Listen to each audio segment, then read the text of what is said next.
आ जाओ भैया with current electricity.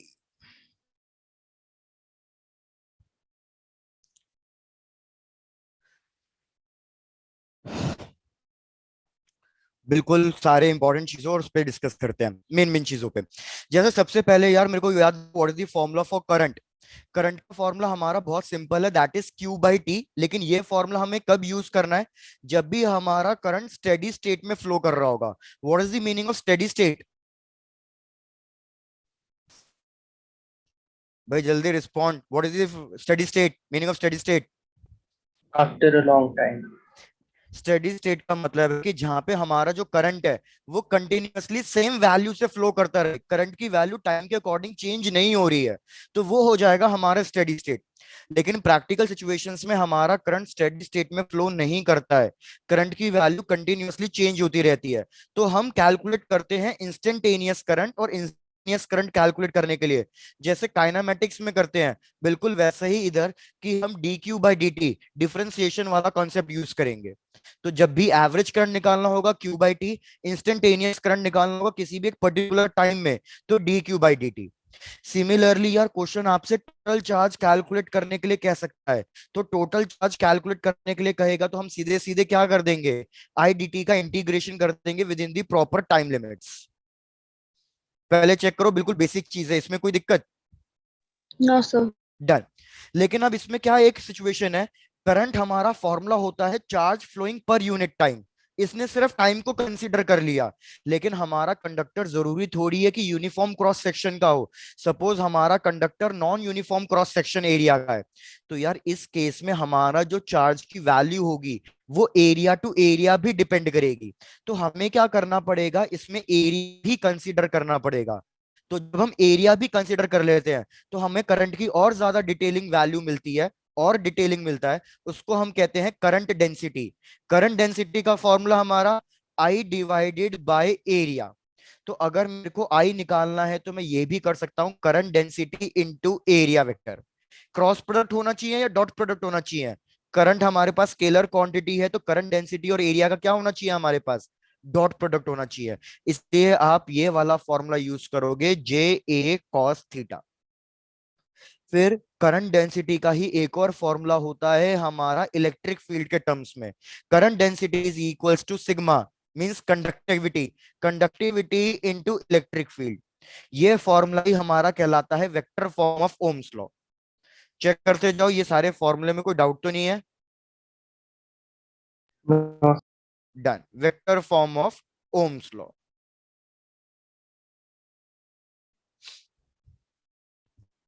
फटाफट इसको कंप्लीट करते जाओ, फिर आगे बढ़ूंगा।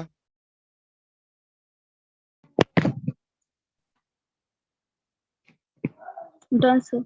डन, चलो बढ़िया। यार हमें vector form of Ohm's law से क्या क्या इंफॉर्मेशन मिल रही है? Current density is equals to sigma into electric field.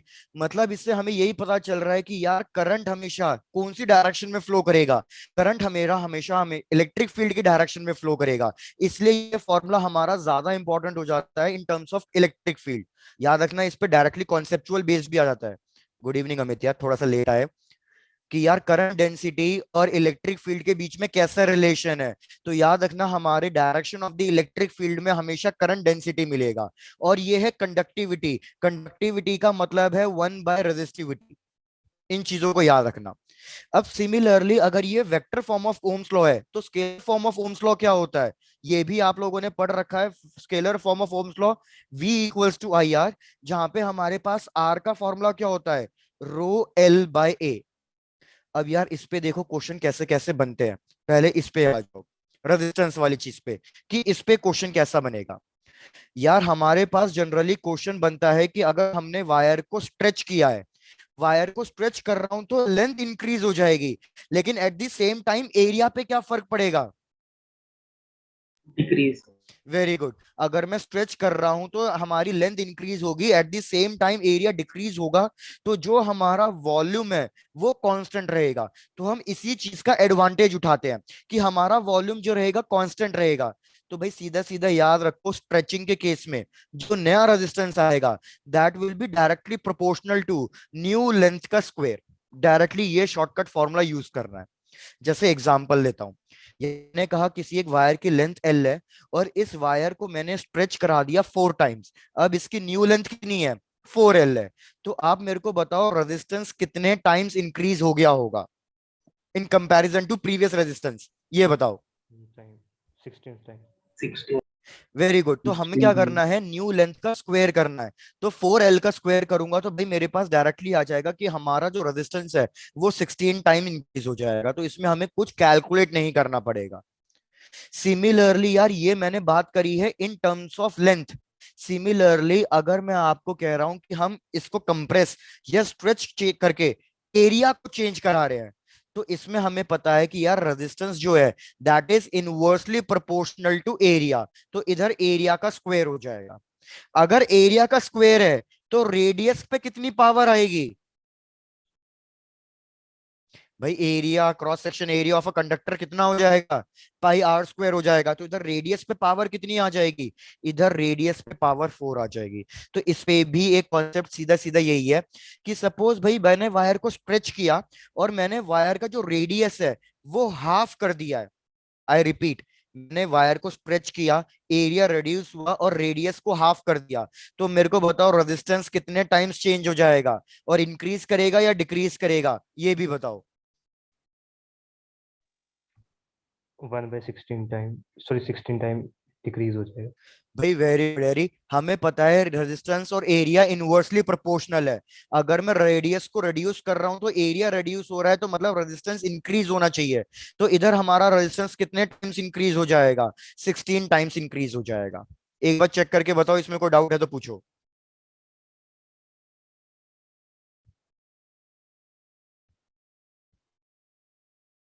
भाई डन? Yes, sir. Yes, बढ़िया। sir. अब ये तीसरा पैटर्न, यार इस तीसरे पैटर्न पे ज्यादा क्वेश्चन आते हैं क्योंकि इसमें दो चैप्टर हमारे मिक्स हो जाएंगे।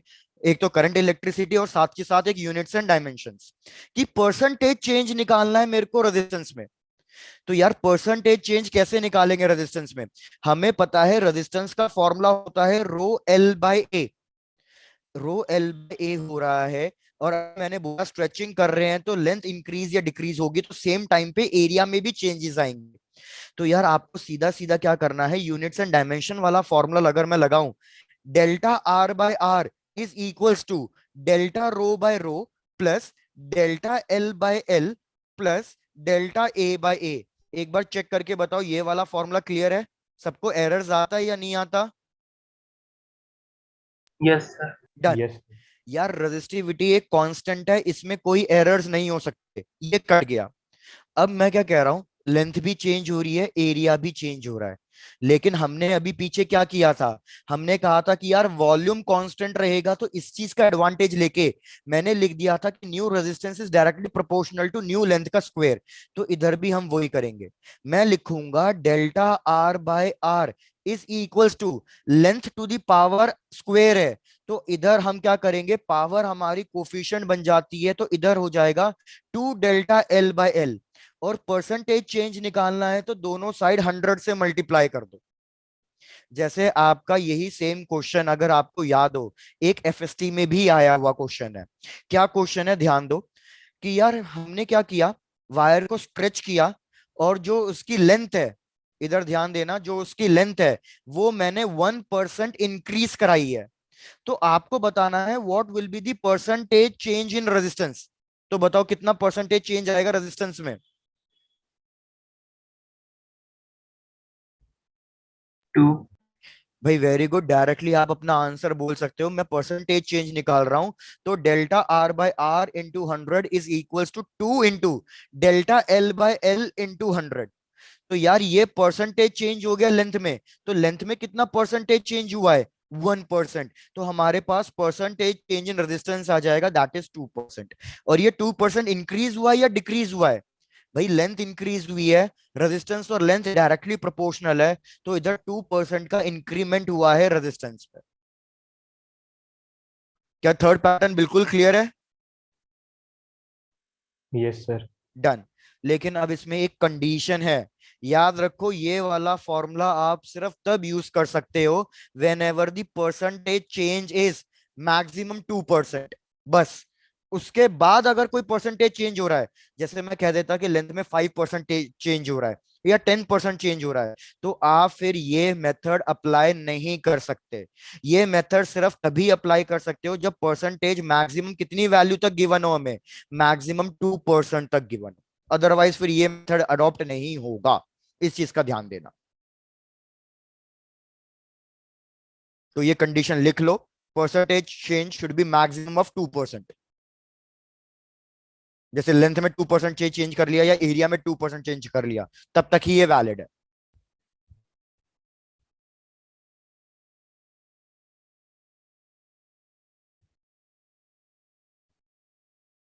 भाई थोड़ा जल्दी। Done sir. डन, चलो बहुत बढ़िया। अब यार इसी के बाद जो हमारा नेक्स्ट कॉन्सेप्ट है वो तो बहुत ही ज्यादा इंपॉर्टेंट कॉन्सेप्ट है। इसमें ग्राफ और इक्वेशंस सारी ही इंपॉर्टेंट है। इसमें हमें डिस्कस करना है relation between EMF and potential difference. भैया क्या रिलेशन चलेगा between EMF and potential difference? तो यार पहली चीज तो एक चीज याद रखो कि हमारा जो ईएमएफ होता है वो हमेशा ग्रेटर या इक्वल होगा पोटेंशियल डिफरेंस के। ये कभी इंक्रीज नहीं हो सकता। इसमें हमारे पास टोटल 4 केसेस बनते हैं। इस पे ध्यान रखो, हम अभी न्यूमेरिकल भी करेंगे। क्या क्या 4 केसेस बनते हैं? सबसे पहला केस बनता है हमारा discharging of a battery. Discharging of a battery में हमने क्या किया, एक बैटरी ली है और इसको हमने कनेक्ट कर दिया है किसी एक एक्सटर्नल रेजिस्टेंस से। अगर मैं बैटरी को एक एक्सटर्नल रेजिस्टेंस से कनेक्ट कर रहा हूं तो भाई एक्सटर्नल रेजिस्टेंस कुछ ना कुछ करंट ड्रॉ करेगा बैटरी से। अगर एक्सटर्नल रेजिस्टेंस कुछ ना कुछ करंट ड्रॉ कर रहा है बैटरी से, तो इस केस में बैटरी का इंटरनल रेजिस्टेंस भी अपना रोल प्ले करेगा और बैटरी डिस्चार्ज होगी। तो किसी को इक्वेशन पता है, what is the equation of potential difference? Suppose ये पॉइंट ए है, ये पॉइंट बी है, क्या इक्वेशन आती है पोटेंशियल डिफरेंस की? E when battery, minus I R. Minus I अरे आर। वेरी गुड भाई, सबको ये चीजें बहुत क्लियर है। ईएमएफ माइनस आई आर, कि भैया हमारा जो पोटेंशियल डिफरेंस है वो हमेशा ईएमएफ से छोटा होगा in case of discharging of a battery. लेकिन इसी में अब सेकंड केस क्या बन जाता है, charging of a battery. Charging of a battery का मतलब क्या है कि यार मेरे पास एक छोटी बैटरी है, इसको मैंने किसी एक बड़ी बैटरी से कनेक्ट किया है। अगर अब मैंने इस छोटी बैटरी को किसी एक बड़ी बैटरी से कनेक्ट किया है तो अब की बार ये करंट ड्रॉ नहीं करेगी बल्कि ये करंट लेगी। तो इस केस में क्या इक्वेशन मिलेगी मेरे को, potential difference between point A B? E plus I R. अरे क्या बात है, ये क्या हमने पहले भी डिस्कस किया था? EMF plus I are. फटाफट अब ऐसे ही मेरे को तीसरा केस बता दो। तीसरा case open circuit. Open circuit के अंदर मतलब हमने कोई भी एक्सटर्नल रेजिस्टेंस कनेक्ट नहीं किया, सिर्फ बैटरी है और हमारा इसका इंटरनल रेजिस्टेंस है, दैट्स इट। कोई एक्सटर्नल चीज कनेक्ट नहीं करी है। तो अब मेरे को बताओ what will be the potential difference between the point A B? E very good, that will be E equals to E। Fourth वाला कि भैया शॉर्ट सर्किटिंग कर दी है। शॉर्ट सर्किटिंग का मतलब क्या है कि मैंने एक ऐसी वायर से कनेक्ट कर दिया है बैटरी को जिसमें कोई रेजिस्टेंस नहीं है। ये हमने इलेक्ट्रोस्टैटिक्स में भी किया था। ये एक परफेक्टली कंडक्टिंग वायर, ये मैंने इसको कनेक्ट कर दिया है बैटरी से और ये बैटरी का इंटरनल रेजिस्टेंस आर। तो अब मेरे को बताओ what will be the potential difference between the point A B? Zero. Very good. अब potential difference between the point A B zero आ जाएगा और जो भी ईएमएफ बैटरी का है वो खुद के इंटरनल रेजिस्टेंस के कॉम्प्रोमाइज करेगा। मतलब पूरा का पूरा ईएमएफ खुद के इंटरनल रेजिस्टेंस से फाइट करने में पूरा यूटिलाइज हो जाएगा। ये लो फटाफट, यहां तक भी कुछ डाउट है तो पूछो, नोट डाउन करना है नोट डाउन करो, आगे बढ़ते हैं।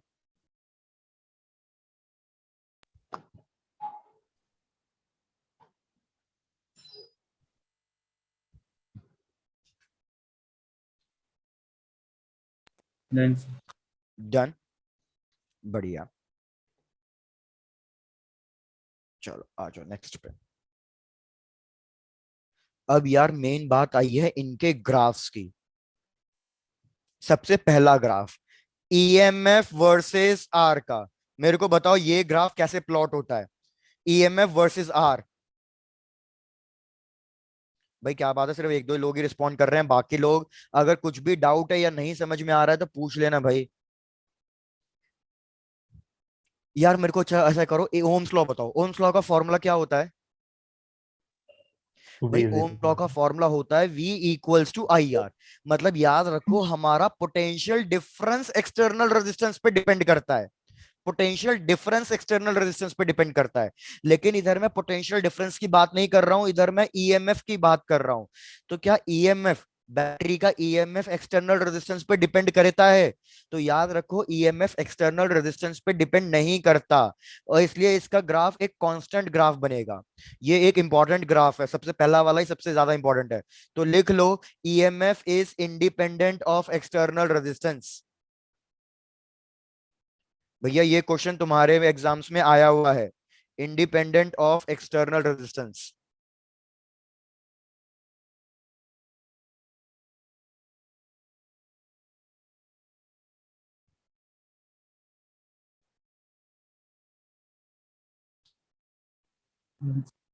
डन। आ जाओ नेक्स्ट ग्राफ पे। भाई नेक्स्ट ग्राफ में प्लॉट करना चाहता हूं between potential difference and resistance. अब बताओ ये ग्राफ कैसा बनता है? Straight line. increasing graph. Straight line. Straight line तो यार फिर V और I के बीच में बनता है। आप शायद से कंफ्यूज हो गए हो। भाई अकॉर्डिंग टू ओम्स लॉ, अगर मैं V और I के बीच में ग्राफ प्लॉट करता, तो हमें पता है V is directly proportional to I, और R तो एक कांस्टेंट है। R एक कांस्टेंट है, इसलिए ये ग्राफ एक स्ट्रेट लाइन बनता है। लेकिन मैं इधर V और I के बीच में ग्राफ प्लॉट नहीं कर रहा हूं, मैं इधर V और R के बीच में ग्राफ प्लॉट कर रहा हूं। तो इधर ग्राफ कैसा बनता है? भाई याद नहीं है आपको? याद रखो ये ग्राफ एक कर्व बनता है। कर्व क्यों बनता है? फॉर्मूला याद रखो, V is equals to EMF divided by 1 + r by capital R। जहां पे आपको पता ही होगा स्मॉल r कौन सा रेजिस्टेंस है, इंटरनल या एक्सटर्नल? Internal. इंटरनल। और कैपिटल R एक्सटर्नल रेजिस्टेंस है। इसमें तीन कंडीशंस होती हैं, तीन केसेस। सबसे पहला केस कि यार मैंने एक्सटर्नल रेजिस्टेंस को जीरो लिया। यार यहाँ पे एक्सटर्नल रेजिस्टेंस को जीरो रखो और चेक करो V की वैल्यू कितनी आएगी। तो जब आप V की वैल्यू चेक करोगे तो आपको दिखेगा V की वैल्यू जीरो आ रही है। तो यहाँ पे वही चीज है, when R is zero V is also zero. Second case, जब भैया R और इंटरनल रेजिस्टेंस, एक्सटर्नल और इंटरनल रेजिस्टेंस दोनों सेम हो जाएंगे, तो आपको दिखेगा V की वैल्यू आएगी EMF/2। तो मतलब V हमारा इंक्रीज करेगा, और इंक्रीज करते करते कितना हो जाएगा? EMF का हाफ हो जाएगा। और ऐसा कब होगा? जब एक्सटर्नल रेजिस्टेंस किसके बराबर है? Internal resistance. तीसरी कंडीशन कि भैया एक्सटर्नल रेजिस्टेंस को बहुत ज्यादा बड़ा ले लिया, इनफाइनाइट, तो चेक करो V की वैल्यू कितनी आ रही है। तो उस केस में आप देखोगे V की वैल्यू EMF के बराबर आएगी। तो मतलब जब हमारा रेजिस्टेंस बहुत ज्यादा इंक्रीज कर जाएगा, इंफिनिटी को अप्रोच करेगा, तो हमारा पूरी बैटरी का पोटेंशियल ड्रॉप हो जाएगा। बैटरी का पूरा पोटेंशियल कितना हो जाएगा? EMF के बराबर। भैया चेक करके बताओ सेकंड ग्राफ भी क्लियर है? Yes sir. डन। ये तीनों ग्राफ एग्जाम्स में आए हुए हैं। एक लास्ट ग्राफ और देखो, हटाओ इसको। भैया लास्ट ग्राफ किसके बीच में है? भैया मैं लिख रहा हूं V is equals to EMF-IR। मतलब अब मैं ग्राफ प्लॉट कर रहा हूं बिटवीन पोटेंशियल एंड करंट। अब बताओ ग्राफ कैसा बनेगा?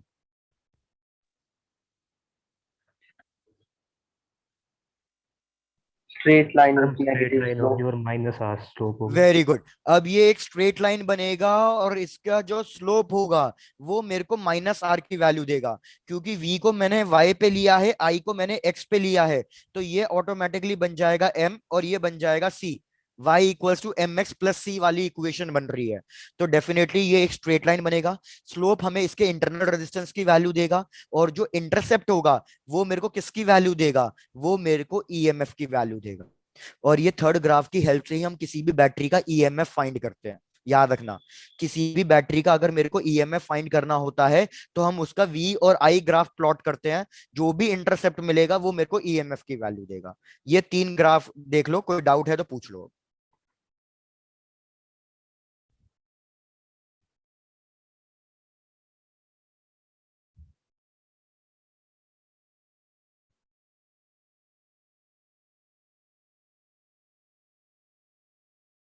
भैया जैसे नोट डाउन हो जाए बता देना। Done sir. डन, चलो बढ़िया। 1 मिनट रुको प्लीज। नोट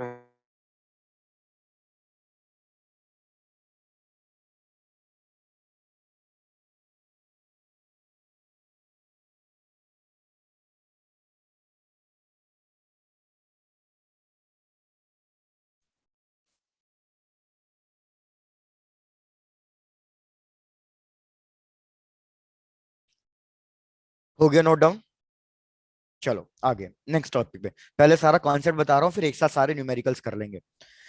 नेक्स्ट कॉन्सेप्ट है हमारा कॉम्बिनेशन ऑफ सेल्स में। और भैया इस पे एक बार क्वेश्चन एडवांस में आया हुआ है, कॉम्बिनेशन ऑफ सेल्स।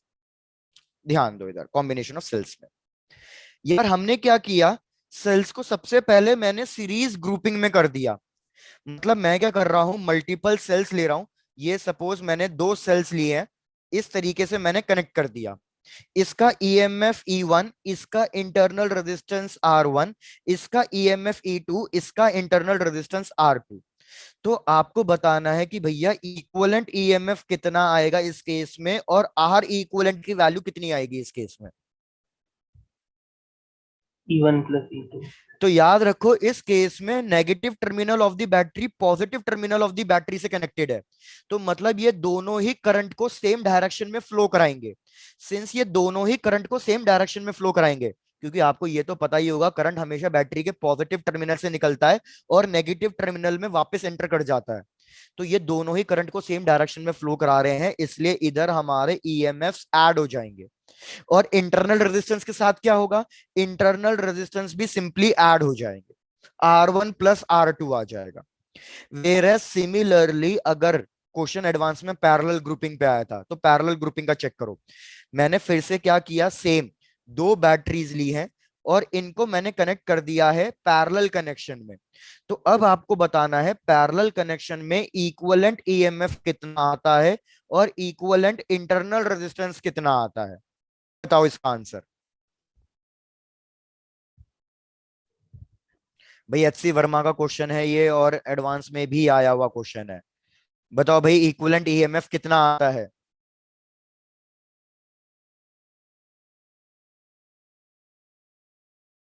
किसी को फॉर्मूला याद नहीं है, चलो कोई बात नहीं, तो मैं फॉर्मूला लिख रहा हूं, इंपॉर्टेंट है, नोट डाउन कर लेना। यार इस केस में फॉर्मूला बनता है E1R2 plus E2R1 divided by R1 plus R2। भैया ये फॉर्मूला बिल्कुल रट लेना। 2 बैटरीज कनेक्टेड है पैरेलल कनेक्शन में, और आर इक्विवेलेंट कैसे होगा, सेम जो पैरेलल वाला फॉर्मूला लगता है, 1/R1 प्लस 1/R2। और सॉल्व करूंगा तो हो जाएगा R1 R2 bye R1 plus R2। Check करके बताओ इसमें कोई दिक्कत है। सर अगर तीनों तब EMF क्या होगा? 3 होगी तो आप उसी तरीके से उसको ऐड करते चले जाओगे। मैं अभी आपको मेथड समझाता हूं कैसे इसको कैलकुलेट करना है।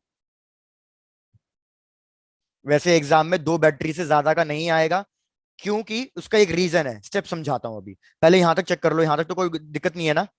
नो। चलो डन। अब मैं फटाफट स्टेप समझा रहा हूं, बस स्टेप्स चेक कर लेना फटाफट।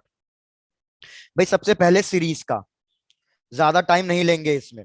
यार सीरीज के केस में ये मैंने बैटरी ली, ये इंटरनल रेजिस्टेंस, ये दूसरी बैटरी ली इंटरनल रेजिस्टेंस। इस पॉइंट को ए मान लो, इस पॉइंट को बी मान लो, और इस पॉइंट को सी मान लो। E1 resistance R1, E2 resistance R2। यार हम क्या करेंगे, सबसे पहले मैं पोटेंशियल डिफरेंस लिखूंगा बी से लेके सी तक का, VBC। तो यार बैटरी डिस्चार्ज होगी, अभी आप लोगों ने खुद ने बताया था बैटरी डिस्चार्ज होती है तो क्या इक्वेशन यूज करते हैं हम इक्वेशन यूज करते हैं EMF माइनस IR। चेक करके बताओ इसमें कोई दिक्कत हुई। नो। करंट सीरीज है तो पूरे ब्रांच में जो करंट फ्लो कर रहा होगा वो सेम फ्लो कर रहा होगा। सिमिलरली मेरे को बताओ, अगर मैं लिखना चाहूं VA माइनस VB, तो VAB की वैल्यू क्या लिखूं, क्या फॉर्मूला लिखूंगा इसका। E1 minus IR। Very good, E1 minus I R1। Equation 1 है, इक्वेशन 2 है, इन दोनों इक्वेशंस को ऐड कर दो। जब इन दोनों इक्वेशंस को ऐड करोगे तो आपके पास बचेगा VAC, और VAC की इक्वेशन आपके पास मिलेगी E1 plus E2 minus I R1 plus R2। तो इससे मेरे को क्या पता चल गया कि इक्विवेलेंट EMF कितना आएगा, E1 प्लस E2 आएगा, और इंटरनल रेजिस्टेंस टोटल कितना आएगा, R1 प्लस R2 आएगा। चेक कर लो, ये स्टेप्स क्लियर हुए? Yes sir. डन। अब यही सेम स्टेप्स पैरेलल में लगाने हैं, क्योंकि जैसे मैंने बोला पैरेलल वाला इंपॉर्टेंट है, वो ही मोस्टली आ जाता है, क्योंकि वो थोड़ा सा ट्रिकी लगता है बच्चों को। कि यार ये मैंने एक बैटरी ली थी, ये इंटरनल रेजिस्टेंस, तो EMF E1 R1, यहां पे दूसरी battery EMF E2 resistance R2, इन दोनों को कंबाइन कर दिया। तो यार अब क्या होगा, ये कुछ ना कुछ करंट प्रोवाइड करेगा I1, ये कुछ ना कुछ करंट प्रोवाइड करेगा I2, और यहाँ पे टोटल करंट हो जाएगा I। जितना करंट बाहर निकल रहा है उतना ही करंट एंटर भी करना चाहिए I। ये पॉइंट A है, ये पॉइंट B है। अब मेरे को बताओ VA माइनस VB कितना लिखूं, ये बताओ। तो मेरे को बताओ B से लेके A तक जाने के कितने रास्ते हैं, 2। तो इसलिए ये इक्वेशन दो बार लिखी जाएगी। एक बार ये इक्वेशन बनेगी E1 माइनस I1 R1, और एक बार ये इक्वेशन लिखी जाएगी in terms of E2 minus I2 R2। Equation 1 से भाई ध्यान दे लेना, इक्वेशन 1 से I1 की वैल्यू निकाल लो ना, इक्वेशन 2 से I2 की वैल्यू निकाल लेना। एक बार I1 I2 निकल गया तो आप फिर फाइनल इक्वेशन लिखोगे I is equals to I1 plus I2। भाई एक बार चेक करके बताओ, हैरी और काव्य क्लियर है? बाकी बच्चे भी चेक करके बताओ। Yes sir. Yes, done. sir. I1 की वैल्यू सब्स्टिट्यूट कर देना यहाँ पे, I2 की वैल्यू सब्स्टिट्यूट कर देना यहाँ पे। आपके पास एक बड़ा सा फॉर्मूला आएगा, एक बड़ा सा फॉर्मूला आएगा, तो मेरे को उसको किससे कंपेयर करना है, V is equals to E equivalent minus I, common आ जाएगा, बचेगा R इक्वलेंट। तो जो भी हमारे पास बीच में बचेगा वो आपका E इक्वलेंट बनेगा। तो काव्य जो आपने डाउट पूछा कि अगर ये तीन बैटरीज होती पैरेलल में, तो फिर वहां पे यहाँ पे जैसे दो इक्वेशंस आई है 1 और 2, तो वहां पे कितनी इक्वेशंस आती? 3 उस केस में मैं I को क्या लिखता, I1 I1 plus plus I2 I2 plus I3। फिर से एक बड़ी सी इक्वेशन आती, सबको कॉमन लेते, एक टोटल बनता I इक्वलेंट, और जो I के साथ कॉमन आता वो टोटल क्या बनता, आर इक्वलेंट। आर इक्वलेंट के लिए तो दिमाग ही नहीं लगाना, आर इक्वलेंट तो पैरेलल वाला फॉर्मूला आएगा, 1/R1 plus 1/R2 plus 1/R3। बस हमें जो कॉम्प्लिकेशन फील होगी वो ई इक्वलेंट निकालने में फील होगी। लेकिन अगर क्वेश्चन आया तो कर दोगे ना? Yes sir. डन। अब काव्य जैसे मैंने बोला तीन बैटरीज का नहीं आएगा, क्योंकि तीन बैटरीज के लिए हमारे पास I1 I2 और I3 तीनों टर्म्स को ऐड करूंगा ना, तो इतना बड़ा फॉर्मूला, इतनी बड़ी इक्वेशन बनेगी कि उसको सॉल्व करने में कम से कम हमें 15 से 10 मिनट चले जाएंगे। क्वेश्चन इतना अफोर्ड नहीं करता भैया 10-15 मिनट। तो इसलिए अगर कभी भी आया, मोस्टली तो सिर्फ भैया हमारे पास दो बैटरीज का ही आएगा। Yes sir. डन। लेकिन अब मैं आपको बताता हूं एडवांस में क्वेश्चन कैसे आया था। भैया ध्यान दो, अब पीछे वापस चलो थोड़ा सा। इधर मैंने कहा दोनों बैटरीज करंट को सेम डायरेक्शन में फ्लो करा रही हैं, और ये सीरीज कनेक्शन है इसलिए करंट सेम फ्लो करेगा। लेकिन सपोज अगर मैं बैटरी की पोलैरिटी चेंज कर दूं, मैं बैटरी को इस तरीके से कनेक्ट करूं, तो मेरे को बताओ अब इक्विवेलेंट ईएमएफ कितना लिखूंगा मैं यहाँ पे? E1 minus E2। Very good. तो इधर याद रखो, ये करंट को इधर फ्लो कराना चाहता है, ये करंट को इधर फ्लो कराना चाहता है, तो दोनों करंट अपोजिट डायरेक्शन में आ जाएंगे। तो इसलिए इधर हमारे पास जो ईएमएफ्स हैं वो सब्ट्रैक्ट होंगे। बस यही क्वेश्चन ने थोड़ा सा ट्रिक किया पैरेलल में। भाई पैरेलल में अगर आप ध्यान दो, पॉजिटिव टर्मिनल से कनेक्टेड है, इसलिए यहाँ पे दोनों करंट्स फ्लो करके सेम डायरेक्शन में कंबाइन होके टोटल करंट आई दे रहे हैं। लेकिन अगर मैं बैटरी की पोलैरिटी चेंज कर दूं, मतलब मैं कुछ ऐसा कर दूं कि ये E1 है और ये E2 है, तो मेरे को बताओ अब पीछे वाले फॉर्मूले में क्या चेंजेस आएंगे? इस वाले फॉर्मूले में भाई E1 R2 ऊपर क्या कर दोगे, माइनस E2 R1, और नीचे एडिशन ही रहेगा। क्या ये चीज समझ में आ रही है सबको? Yes, Yes. sir. डन। तो मैं यहाँ पे लिख देता हूँ फॉर्मूला तुम्हारे लिए कि भैया इस केस में इक्विवेलेंट ईएमएफ बनेगा E1R2 माइनस E2R1 और नीचे रेजिस्टेंस ऐड ही होगा R1 प्लस R2। अब कुछ डाउट है यहां तक कॉम्बिनेशंस में तो पूछो, अभी कॉम्बिनेशन खत्म नहीं हुआ है लेकिन चेक कर लो यहां तक पहले। No, sir. चलो डन। आ जाओ नेक्स्ट पे। यार अब हमें क्या करना है, हम ये जो सेल्स हैं इनको कॉम्बिनेशन में तो कनेक्ट कर रहे हैं, लेकिन हम ये जानना चाहते हैं कि हम इसको किस तरीके से कनेक्ट करें, सीरीज में या पैरेलल में, ताकि मेरे को मैक्सिमम करंट मिले। तो इस टॉपिक को हम क्या कहते हैं, कंडीशन फॉर मैक्सिमम करंट। मैं चाहता हूं कि मेरे को करंट मैक्सिमम मिले, तो मैं सेल्स को सीरीज में कनेक्ट करूं या पैरेलल में कनेक्ट करूं, कैसे कनेक्ट करना चाहिए। तो देखो इसके लिए क्या क्या कंडीशंस है। पहला, भैया सीरीज कनेक्शन। मैंने बहुत सारे सेल्स लिए। यार देखो मैं थोड़ा फास्ट चल रहा हूं ताकि हमारा रिवीजन है ये, कोई डाउट हो तो पूछ लेना। मैंने क्या किया, बहुत सारे सेल्स लिए। कितने सेल्स लिए, एन सेल्स लिए, और सारे के सारे सेल्स में एग्जैक्टली सेम ले रहा हूं, तो सबका इंटरनल रेजिस्टेंस भी सेम होगा। तो मेरे को बताओ इसका टोटल ईएमएफ कितना लिखूं मैं? NE, very good. Total internal resistance कितना लिखूं मैं? NR. इसको मैं फाइनल एक इलेक्ट्रिक अप्लायंस से कनेक्ट कर रहा हूं। तो अगर मैं फाइनल एक इलेक्ट्रिक अप्लायंस से कनेक्ट कर रहा हूं तो total resistance of the circuit हो जाएगा N R plus capital are.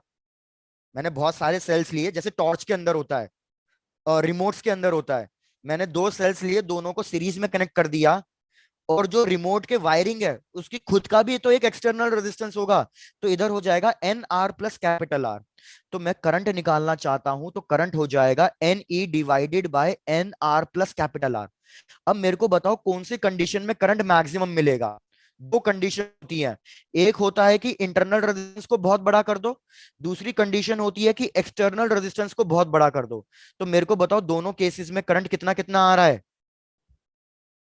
भाई अगर पहले वाले केस में कैलकुलेट करोगे तो पहले वाले केस में आएगा NE, ई बाय आर, दूसरे वाले केस में कैलकुलेट करोगे तो आएगा N E by capital R. मेरे को बताओ करंट ज्यादा किस में आ रहा है, पहले में या दूसरे में? second, Second. तो बस यही याद रखना है कि जब भी हमारे सर्किट का एक्सटर्नल रेजिस्टेंस बहुत ज्यादा होगा in comparison to total internal resistance, तो उस टाइम पे हम सेल्स को कैसे कनेक्ट करेंगे, सीरीज में या पैरेलल में? उस टाइम पे हम सीरीज में कनेक्ट करेंगे। चीजें क्लियर हैं ये वाली? Yes, sir. डन। अब मैं पैरेलल की डेरिवेशन करके नहीं दिखाऊंगा, डायरेक्टली फाइनल आंसर लिखूंगा।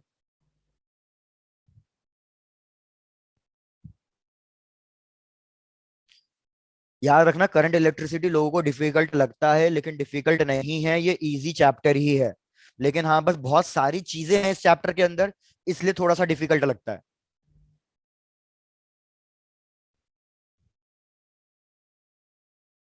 Done, sir. डन। चलो नेक्स्ट पे आ जाओ। यार नेक्स्ट है पैरेलल ग्रुपिंग। पैरेलल ग्रुपिंग में हमने क्या किया, बहुत सारे सेल्स लिए, सारे आइडेंटिकल हैं, इनको पैरेलल में कनेक्ट कर दिया है। तो याद रखो इस केस में हमारे पास करंट का फॉर्मूला आता है M E divided by R plus M R. जहां पे अब आप पूछोगे एम क्या है, एम का मतलब कितनी ब्रांचेस हैं, कितने सेल्स में ऐसे कनेक्ट कर रहा हूं। तो याद रखो एम का मतलब है कितनी ब्रांचेस, एम। तो इसमें भी फिर से दो केसेस। पहला केस कि भैया इंटरनल रेजिस्टेंस बहुत बड़ा है एक्सटर्नल रेजिस्टेंस से, मेरे को बताओ करंट का फॉर्मूला क्या आएगा। सेकंड केस कि भैया एक्सटर्नल रेजिस्टेंस बहुत बड़ा है इंटरनल रेजिस्टेंस से, तो मेरे को बताओ इस केस में करंट की वैल्यू कितनी आएगी। चलो जल्दी जल्दी बताओ। MU upon small r, भाई पहले केस में आ जाएगी M E upon small R, very good. Second case में MU upon capital, E upon capital R, E upon, हाँ E upon capital R, correct. मेरे को बताओ करंट ज्यादा किस में आ रहा है, भैया फर्स्ट केस में। तो मतलब चीजें क्लियर हैं कि जब भी मेरा इंटरनल रेजिस्टेंस बैटरी का बहुत बड़ा होगा कंपेयर टू एक्सटर्नल रेजिस्टेंस, तो उस केस में मैं सेल्स को हमेशा किस में कनेक्ट करूंगा, पैरेलल में कनेक्ट करूंगा। ये रट लेना, जब भी हमारा एक्सटर्नल रेजिस्टेंस बहुत ज्यादा बड़ा है, तो उस केस में कौन सी ग्रुपिंग होगी? Series grouping. जब भी इंटरनल रेजिस्टेंस बहुत बड़ा है तो कौन सी ग्रुपिंग होगी? Parallel grouping. भैया चीजें क्लियर हुई? Yes, sir. डन। एक थर्ड केस, उसके बाद अब मैं क्वेश्चन पे आ जाऊंगा।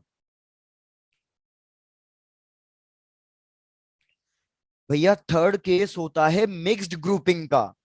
Mixed grouping. मिक्स्ड ग्रुपिंग का मतलब क्या है?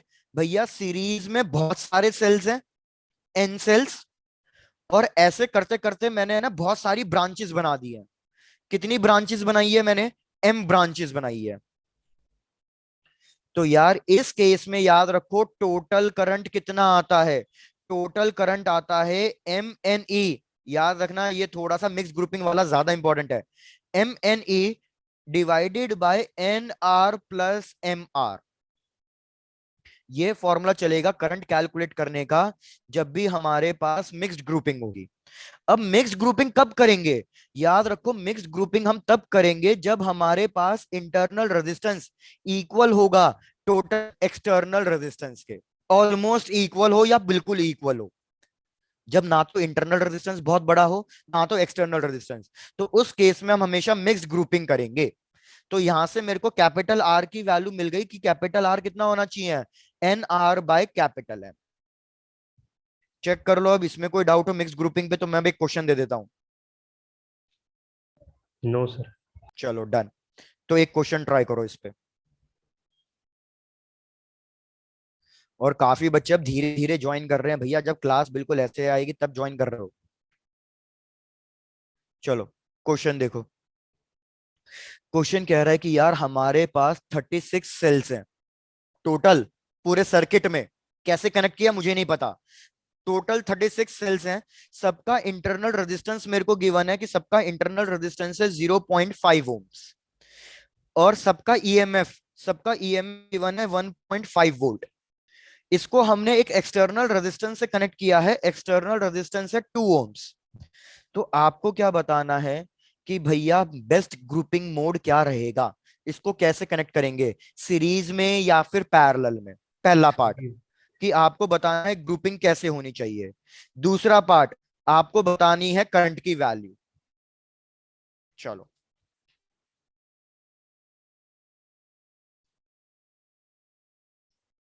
हाँ बोलो, कौन क्या आंसर बोल रहा है? सीरीज। ठीक है एरी, देखते हैं। भाई यही चीज चेक करने के लिए ये मैंने क्वेश्चन दिया था। यही चीज चेक करने के लिए। मुझे बताओ इस क्वेश्चन में क्या आपको एम की वैल्यू या एन की वैल्यू पता है? भाई No, थोड़ा, हमें ना तो एम की वैल्यू पता है ना तो एन की वैल्यू पता है। मैंने आपको क्या बोला? सीरीज कनेक्शन कब करेंगे? भैया सीरीज कनेक्शन तब करेंगे जब मेरा एक्सटर्नल रेजिस्टेंस बहुत बड़ा होगा टोटल इंटरनल रेजिस्टेंस से। यार ये टोटल इंटरनल रेजिस्टेंस नहीं है, ये तो सिंगल रेजिस्टेंस इंटरनल। मुझे क्या पता टोटल इंटरनल रेजिस्टेंस कितना आएगा? ऊपर से एक बात बताओ, 2 और 0.5 के बीच में क्या बहुत ज्यादा गैप है? नहीं। एक्सटर्नल रेजिस्टेंस बहुत बड़ा नहीं है इधर, तो इसलिए इधर आप सीरीज ग्रुपिंग नहीं करोगे। एरी क्या आपको क्लियर है ये क्यों नहीं करेंगे सीरीज? Yes sir. क्योंकि एन की वैल्यू मुझे नहीं पता। एन की वैल्यू 36 सेल्स है टोटल।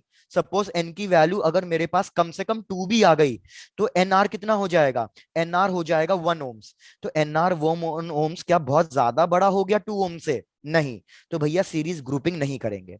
आ जाओ चेक करते हैं पैरेलल के लिए। भैया पैरेलल के लिए मैंने कंडीशन क्या बताई थी? पैरेलल के लिए कंडीशन थी कि मेरा इंटरनल रेजिस्टेंस बहुत बड़ा होना चाहिए एक्सटर्नल रेजिस्टेंस से। लेकिन फिर से वही वाली बात, मुझे एन की वैल्यू पता ही नहीं, और अगर कुछ भी होगा तो बहुत ज्यादा गैप नहीं आएगा, तो पैरेलल ग्रुपिंग भी नहीं होगी। तो अल्टीमेटली हमें पता ही चल गया कि भैया ये कौन सी ग्रुपिंग होनी चाहिए? मिक्स्ड ग्रुपिंग होनी चाहिए। तो पहले पार्ट का आंसर तो हो गया मिक्स्ड ग्रुपिंग। लेकिन अब एक और दिक्कत है। क्या दिक्कत है? भैया मेरे को करंट निकालना है। मिक्स्ड ग्रुपिंग के लिए करंट का फॉर्मूला बताया था अभी। करंट का फॉर्मूला कितना होता है? MNE divided by NR plus MR। अब किसी तरीके से कोशिश करो M की और N की वैल्यू निकालने की, क्योंकि तभी हम वैल्यू सब्स्टिट्यूट कर पाएंगे और तभी करंट निकल पाएगा।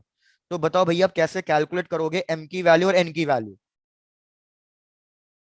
Sir R is equal to N R upon M, तो हम उसे पुट कर देंगे उसमें। भाई वेरी गुड, अभी अभी तो फॉर्मूला बताया। मिक्स्ड ग्रुपिंग के लिए कैपिटल R का फॉर्मूला क्या होता है? NR by capital M, O sorry M। तो यार हमें कैपिटल R की वैल्यू पता है, स्मॉल r की वैल्यू पता है, तो इससे N और M के बीच में एक रिलेशन निकल के आएगा। N और M के बीच में एक रिलेशन निकल के आएगा। फिर दूसरी चीज हमें इंफॉर्मेशन क्या गिवन है? दूसरी इंफॉर्मेशन हमें यह गिवन है कि M इंटू एन मतलब total cells. M into N हो जाएगा टोटल सेल्स। टोटल सेल्स कितने गिवन है हमें क्वेश्चन में? 36। तो भैया M इंटू एन की वैल्यू पता है 36। N बाय M की वैल्यू इस फर्स्ट इक्वेशन से सॉल्व कर लेना। दो इक्वेशंस, दो वेरिएबल्स, M की वैल्यू आ जाएगी, N की वैल्यू आ जाएगी, और करंट निकल के आ जाएगा। फटाफट सॉल्व करके आंसर दो। चलो भैया कैलकुलेट करो और फटाफट आंसर बता दो कितना आ रहा है।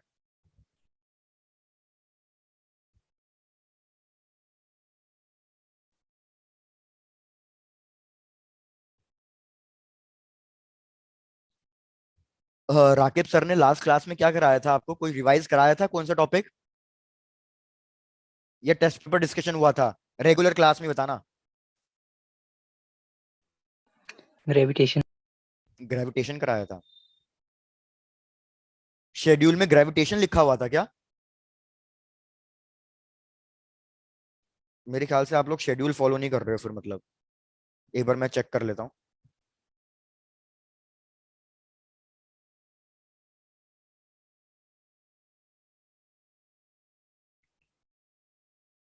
यार शेड्यूल के हिसाब से तो इलेक्ट्रिक फील्ड, इलेक्ट्रोस्टैटिक्स खत्म करा देना चाहिए था सर को। चलो कोई बात नहीं।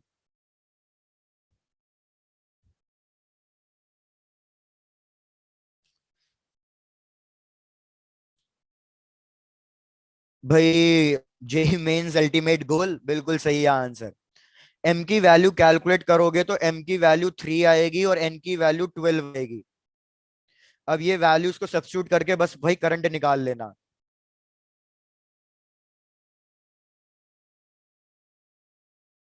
करंट की वैल्यू 54/12 आ रही है। पता नहीं मेरे को आंसर फाइनल 54/12 नहीं यार, गलत आ रहा है। मेरे को जो आंसर गिवन है मैं वो बता देता हूँ। फाइनल आंसर मेरे को गिवन है, दैट इज 4 एम्पियर्स।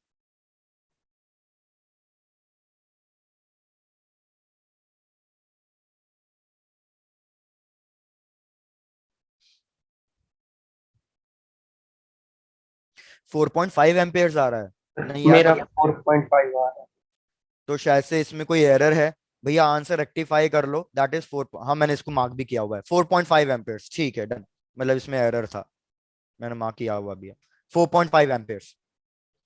अरे फिर तो सर ठीक वो है आपका। 54/12 वही हो गया ना? हाँ ठीक है, वही मेरे को उसके हिसाब से लगा ना, क्योंकि आंसर की में जो आंसर गिवन है मेरे को दैट इज 4, लेकिन फिर मैंने यहाँ पे मार्क भी किया हुआ कि इसमें गलत था। That is 4.5 amperes. ठीक है डन। भैया ये कंप्लीट हो गया तो बता दो, फिर मैं नेक्स्ट पे आऊं। डन। डन, चलो बढ़िया। आ जाओ नेक्स्ट टॉपिक पे। नेक्स्ट कॉन्सेप्ट भैया, नेक्स्ट कॉन्सेप्ट है आपका मीटर ब्रिज और व्हीटस्टोन ब्रिज। हालांकि मैंने अब जो नोटिस किया है पैटर्न से, मीटर ब्रिज पे और पोटेंशियोमीटर पे क्वेश्चन कम ही आ रहे हैं, लेकिन इसका मतलब ये नहीं है कि आप छोड़ दो। भैया पढ़ के पूरा जाना। मीटर ब्रिज, भाई व्हीटस्टोन ब्रिज तो सबको पता ही है ना, या वो भी एक्सप्लेन करना पड़ेगा? No sir. डन। No. भाई व्हीटस्टोन ब्रिज में हमें पता है P/Q is equal to R/S। ये कंडीशन हुई है बैलेंस व्हीटस्टोन ब्रिज की। तो इसी मीटर ब्रिज को हमने यूज किया है as a part of Wheatstone bridge, कि भैया ये हमारा सेटअप है मीटर ब्रिज का। ये एक रेजिस्टेंस, फिर ये एक दूसरा रेजिस्टेंस, और यहाँ पे एक वायर AB। भैया ये सब आपने स्कूल लैब में परफॉर्म भी किया होगा। यहाँ पे एक रेजिस्टेंस कनेक्टेड होता है R, यहाँ पे दूसरा रेजिस्टेंस कनेक्टेड होगा जो अननोन होगा। भैया मीटर ब्रिज का पर्पस क्या होता है? अननोन रेजिस्टेंस फाइंड करना। तो ये S अननोन है। बीच में कनेक्ट होगा गैल्वेनोमीटर, और गैल्वेनोमीटर से कनेक्टेड होती है jockey to find the null point. तो सपोज ये आ गया नल पॉइंट। तो भैया अगर ये नल पॉइंट आ रहा है तो ये वाला रेजिस्टेंस बन जाएगा P, और ये वाला रेजिस्टेंस कितना बन जाएगा Q। भाई ए बी वायर की लेंथ हमेशा कितनी होती है मीटर ब्रिज में? 100 सेंटीमीटर। Very good, 100 centimetre. तो इस लेंथ को इंडिकेट करूंगा एल से, तो ये वाली लेंथ को किससे इंडिकेट करना पड़ेगा? 100 माइनस एल से। तो यार हम क्या लिखेंगे? P by Q must be equals to R by S. P की जगह लिखूंगा rho, length L, area A। Q की जगह लिखूंगा रो, लेंथ हो जाएगी 100 minus L by area A equals to R by S. मेरे को S कैलकुलेट करना है, तो S का फॉर्मूला क्या आ जाएगा? R into 100 minus L by L. अब मैं आपको क्या सजेस्ट कर रहा हूं, भैया फॉर्मूला याद मत रखना, याद सिर्फ ये पैटर्न रखो, ये वाला फॉर्मूला याद मत रखो, क्योंकि क्वेश्चन में जरा सा भी कुछ चेंज हो गया तो आप इसमें गलती कर दोगे।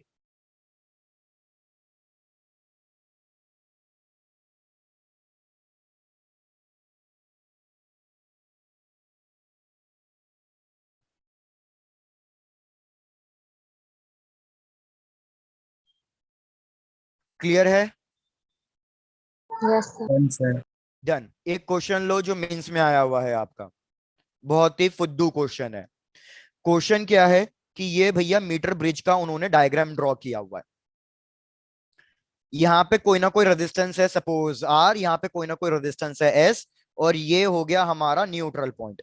उन्होंने कहा न्यूट्रल पॉइंट ये आ रहा है 40 सेंटीमीटर, तो ये आएगा हमारे पास 60 सेंटीमीटर, क्योंकि टोटल 100 होना चाहिए। उन्होंने कहा कि जो ये वायर मैंने ली है ना, ए बी वायर, ये वायर का अभी जो एरिया या रेडियस कह लो, कि अभी इस वायर की जो थिकनेस है वो एक्स है। Initial thickness of wire A B कितनी है? उसने बोला भैया एक्स है। उसने क्या करा कि भैया थिकनेस को डबल कर दिया, new thickness of the wire. भैया मैंने वायर ए बी को चेंज किया, और अब न्यू थिकनेस मैंने कितनी ली है? न्यू थिकनेस मैंने 2x ली है। तो आपको बताना है कि पहले नल पॉइंट 40 सेंटीमीटर पे आ रहा था, तो अब नया नल पॉइंट कितने डिस्टेंस पे आएगा?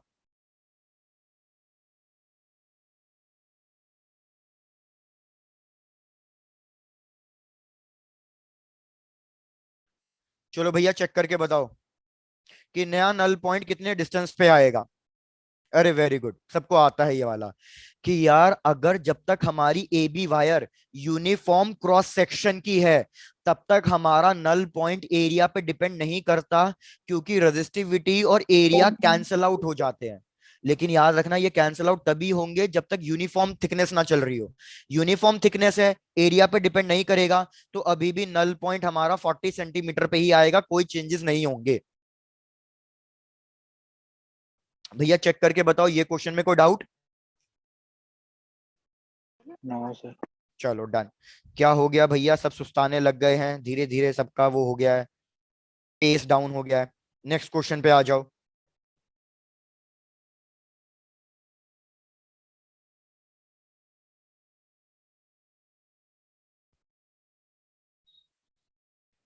भाई नेक्स्ट क्वेश्चन ध्यान से। क्वेश्चन कह रहा है कि भाई हमारे पास यहाँ पे दो रेजिस्टेंस है, बस इतना ही डायग्राम ड्रॉ कर रहा हूँ, भावनाओं को समझ जाना। कि भैया हमारे पास इधर दो रेजिस्टेंस है, एक रेजिस्टेंस है आर, मेरे को इसकी वैल्यू नहीं पता, और इधर दूसरा रेजिस्टेंस है एस। जब मैंने आर और एस को कनेक्ट किया हुआ है, तो इनिशियली मेरे को जो नल पॉइंट मिल रहा है वो मेरे को मिल रहा है at a distance of 40 centimetre. यहां लिख रहा हूं, इनिशियल नल पॉइंट मेरे को कितने डिस्टेंस पे मिल रहा है? 40 सेंटीमीटर पे। क्वेश्चन क्या कह रहा है कि अब मैंने क्या किया, इस एस के साथ एक और रेजिस्टेंस कनेक्ट कर दिया है पैरेलल में। कितने ओम्स का? 12 ओम्स का। तो अब आपको बताना है कि हमारा जो नया नल पॉइंट है वो कितने पे मिल रहा है। वो भी इंफॉर्मेशन गिवन है क्वेश्चन में, कि हमारा जो नया नल पॉइंट है वो मिल रहा है 50 सेंटीमीटर के डिस्टेंस पे। बस इसी इंफॉर्मेशन के बेसिस पे आर और एस की वैल्यू बतानी है। चेक कर लो पहले क्वेश्चन क्लियर है या नहीं। पहले सिर्फ आर और एस थे, तो नल पॉइंट मिल रहा था 40 सेंटीमीटर के डिस्टेंस पे। अब मैंने एस के साथ एक पैरेलल में कनेक्ट कर दिया रेजिस्टेंस 12 ओम्स का, तो मेरे को नया नल पॉइंट मिल रहा है 50 सेंटीमीटर 50 सेंटीमीटर। तो मेरे को वैल्यू बतानी है आर और एस की वैल्यू कितनी होगी।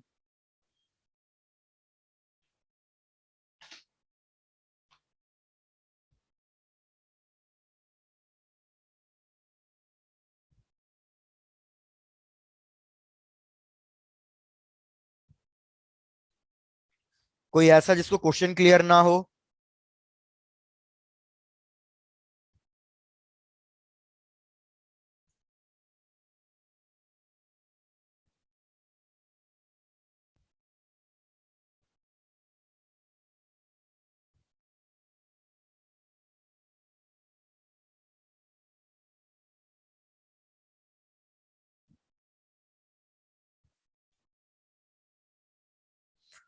भाई सीधा सीधा सोल्यूशन लिख के, स्टेप्स लिख के बता रहा हूं, आप अपने आप सॉल्व करोगे। केस 1, केस 1 में हमें पता है कि भाई P बाई क्यू, P की वैल्यू कितनी है 40 सेंटीमीटर, Q की वैल्यू कितनी है 60 centimetre, is equals to R/S, equation 1। Similarly मेरे को बताओ अब इक्वेशन 2 में क्या लिखूंगा मैं? Sir S is equals to 6 ohm. ठीक है, डन, बढ़िया।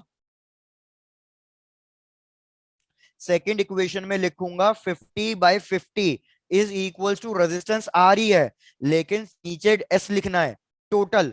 एस और 12 का यार पैरेलल फाइंड करोगे तो R कितना equals आता है? to 4. अरे वेरी गुड, सबने फटाफट सॉल्व कर लिया, बढ़िया। एस और 12 का पैरेलल फाइंड करोगे तो आएगा 12s divided by 12 plus S. यार दो इक्वेशंस हैं, दो वेरिएबल्स है, नॉन मेडिकल स्टूडेंट हो, इतना तो हो ही जाएगा सॉल्व। तो भैया फाइनल आंसर आप बाद में कैलकुलेशन से मैच कर लेना। आर की वैल्यू आनी चाहिए 4 ohms और एस की वैल्यू आनी चाहिए 6 ohms।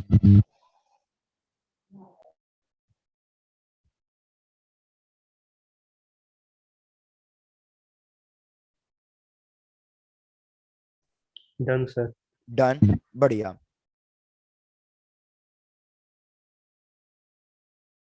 भाई बढ़ू नेक्स्ट क्वेश्चन पे? Yes. चलो डन। एक और क्वेश्चन ट्राई कर लो इसका। ये सिंपल क्वेश्चन ही है बिल्कुल, आपसे हो ही जाएगा।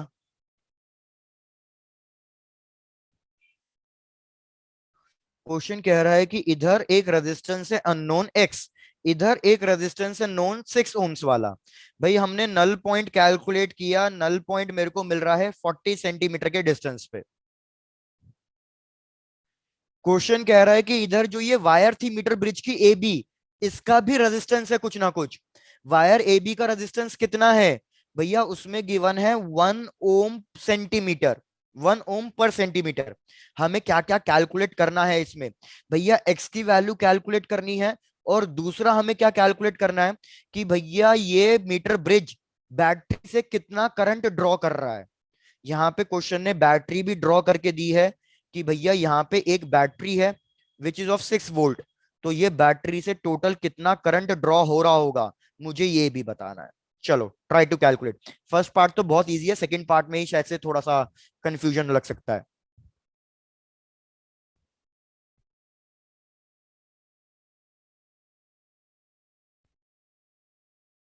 सर रिपीट करना। क्वेश्चन रिपीट करना है। यार हमें एक मीटर ब्रिज का सेटअप गिवन है, अननोन रेजिस्टेंस अब की बार लेफ्ट साइड में है एक्स, इधर नोन रेजिस्टेंस गिवन है 6, पी और क्यू की वैल्यू गिवन ही है 40 सेंटीमीटर 60 सेंटीमीटर। पहला पार्ट तो यही है कि अननोन रेजिस्टेंस फाइंड करना है, एक्स की वैल्यू फाइंड करनी है। फिर सेकंड पार्ट क्या कह रहा है कि जो ये मीटर ब्रिज की वायर है ए बी, अभी तक हम उसको निग्लेक्ट कर रहे थे कि उसका कोई रेजिस्टेंस नहीं था, लेकिन अब की बार हम कह रहे हैं कि उसका रेजिस्टेंस है दैट इज 1 ohm पर सेंटीमीटर। तो मेरे को बताना है कि ये मीटर ब्रिज से जो ये बैटरी कनेक्टेड है, ये बैटरी से कितना करंट ड्रॉ हो रहा होगा, total current flowing through the battery, through the circuit. Kavya दोनों आंसर्स बिल्कुल सही है, क्या बात है, फटाफट कैलकुलेट कर लिया, बढ़िया।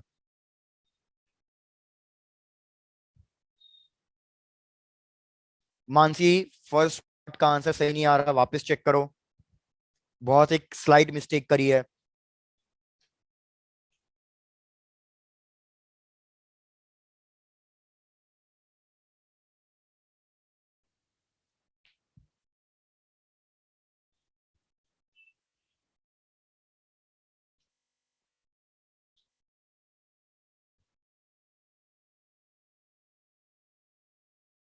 भाई थोड़ा जल्दी ताकि फिर मैं नेक्स्ट उस पे आ जाऊं।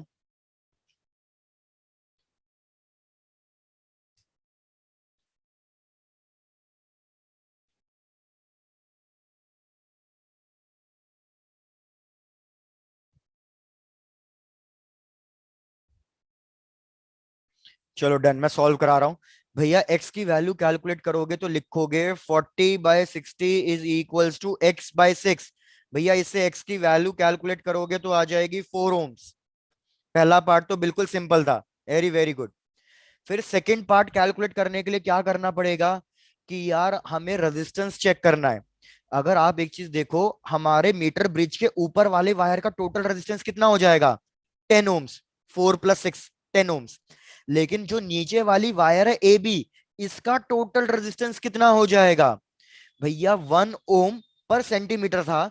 इस वायर की लेंथ 100 सेंटीमीटर होती है, तो 100 से मल्टीप्लाई कर दिया तो ये वैल्यू आ गई 100 ohms। आपको पता है कि अब ये दोनों पैरेलल में है, तो यार मेरे को टोटल रेजिस्टेंस फाइंड करके दे दो कि टोटल रेजिस्टेंस कितना आ रहा है पैरेलल में। तो टोटल रेजिस्टेंस कैलकुलेट करोगे पैरेलल में तो ये हो जाएगा हमारे पास 1000 / 110, मतलब ये हो जाएगा 100/11। प्लीज जरा सब लोग चेक करके बताओ, किसी को यहां तक के स्टेप में कोई डाउट? ये स्टेप में कोई डाउट तो नहीं है? ये स्टेप क्यों किया? No, sir. क्योंकि क्वेश्चन में बोला हुआ है 1 ohm/सेंटीमीटर और वायर की लेंथ 100 सेंटीमीटर है, तो उसके अकॉर्डिंग कैलकुलेट। या टोटल रेजिस्टेंस पता है, ईएमएफ पता है, तो करंट तो निकल ही जाएगा अब ईएमएफ/आर करके। तो ईएमएफ/आर करके करंट को निकालोगे तो कितना आ रहा है, 6 × 11/100, तो ये हो जाएगा 0.66 एम्पेयर्स। क्वेश्चन खत्म।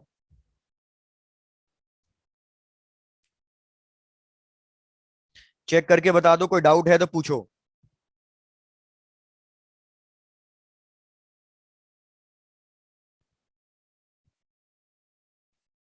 Done, sir. डन, बढ़िया यार। कभी कितने क्या कोई डाउट है? नहीं सर, वो माइक ऑन हो गया था। Okay okay done. चलो भाई आ जाओ फिर नेक्स्ट पे। ये तो हो गया मीटर ब्रिज वाला कॉन्सेप्ट। अब यार मेरे को बताओ, किरशॉफ रूल सबको आता है? Yes. डन। किरशॉफ रूल्स तो किसी को नहीं पढ़ाना, बस मैं मेनली आपको थोड़ा सा इसका वो बता देता हूँ, डिटेलिंग वाला चीज, कहा क्या चीज काम की आएगी। भैया हमारे दो रूल्स हैं। एक तो होता है जंक्शन रूल। जंक्शन रूल का मतलब क्या हो गया कि भैया जितना भी करंट एंटर कर रहा है उतना ही करंट एग्जिट आउट भी करेगा।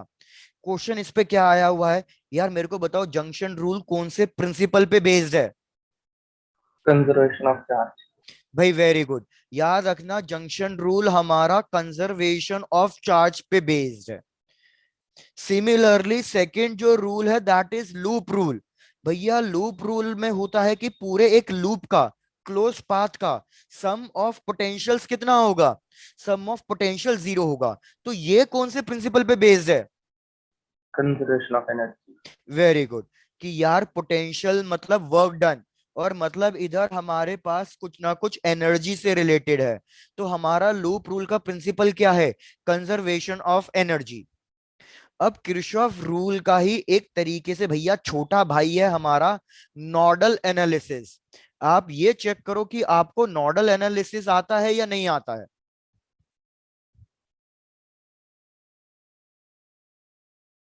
भाई सबको पता है व्हाट इज नोडल एनालिसिस, या नोड्स क्या होते हैं पहले ये बता दो, व्हाट आर नोड्स?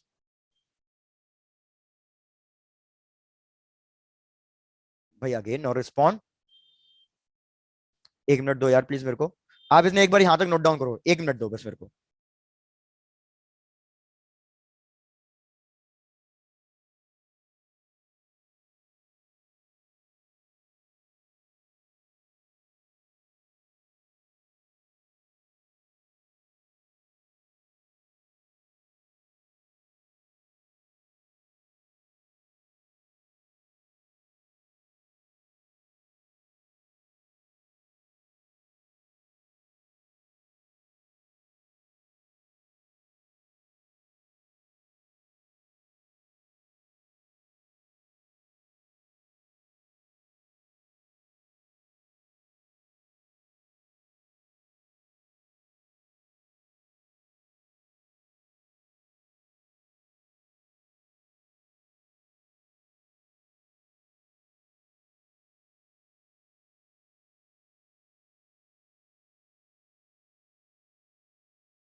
चलो भाई डन।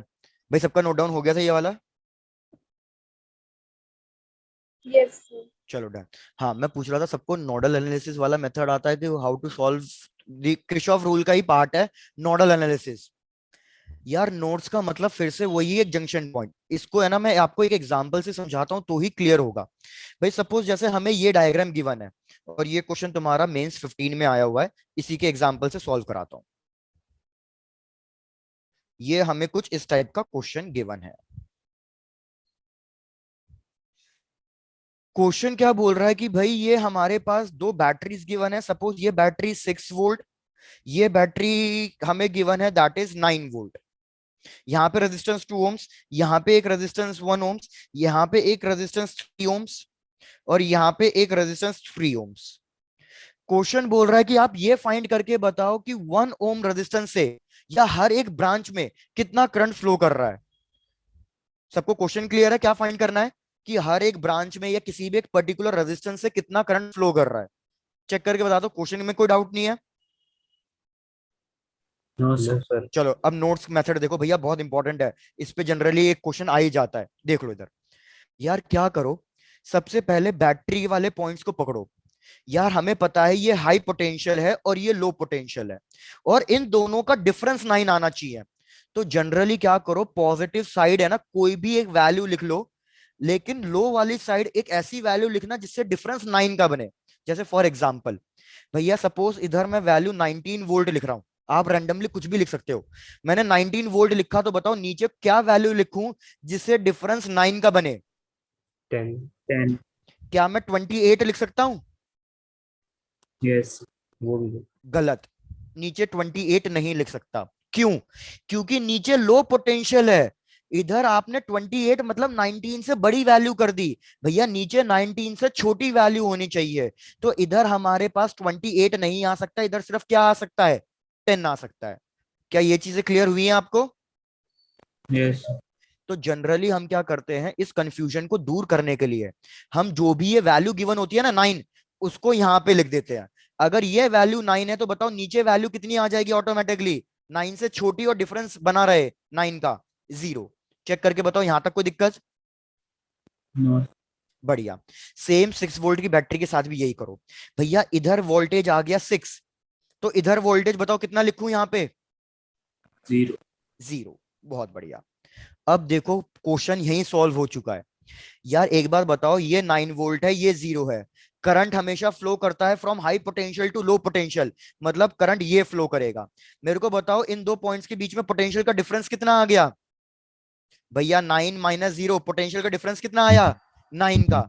मेरे को करंट निकालना है, करंट का फॉर्मूला होता है potential difference divided by resistance. तो कितना करंट आ जाएगा यहाँ पे?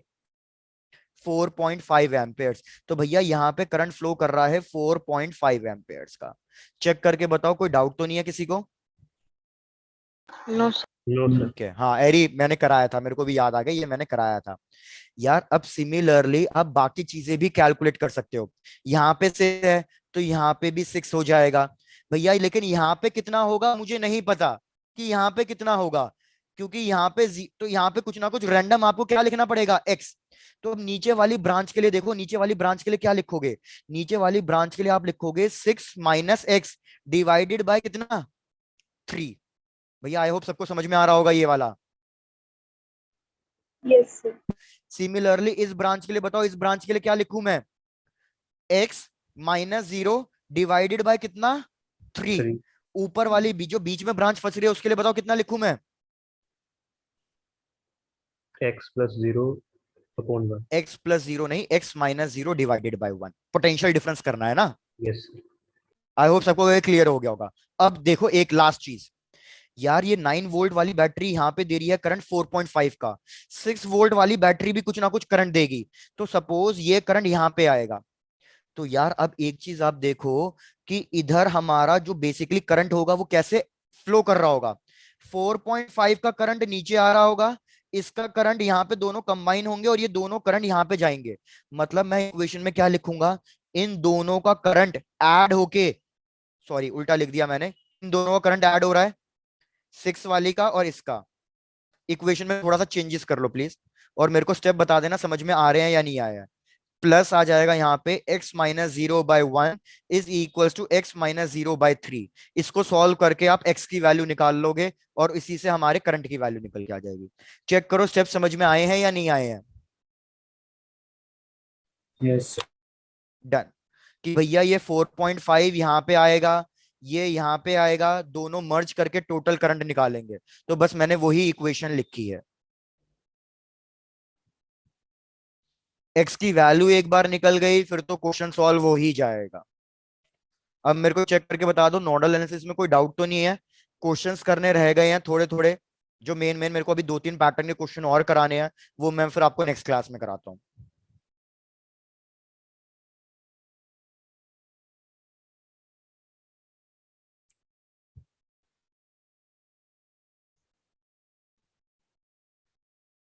भाई जल्दी बाकी लोग। चलो डन। तो भाई मिलते हैं नेक्स्ट क्लास में। Tata, bye bye, take care and enjoy यार। Thank you sir. Thank you यार, thank you thank so you much यार, bye bye, take care, enjoy.